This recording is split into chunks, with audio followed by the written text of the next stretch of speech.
when I relate to the teachings of the Gurus is that how can we really apply it to our lives? Some of these concepts are very easy to understand and easy to apply. Some of them are very lofty, especially when we start from the time of Guru Har Gobind, and then we go from the 6, 7, 8, and to the Khalsa, to the teachings of Guru Gobind Singh. It gets more and more complex. At the same time, it gets simple in a way that they're giving us the guidelines, but we live in different times than 300 years ago.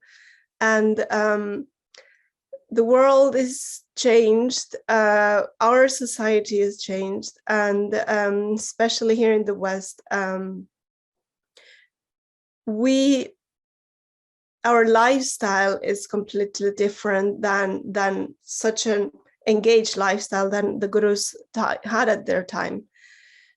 But at the same time, what I find really, really important is that the building blocks that they laid for us, all of these concepts were really so that we could live in this Aquarian age with all the tools that we need.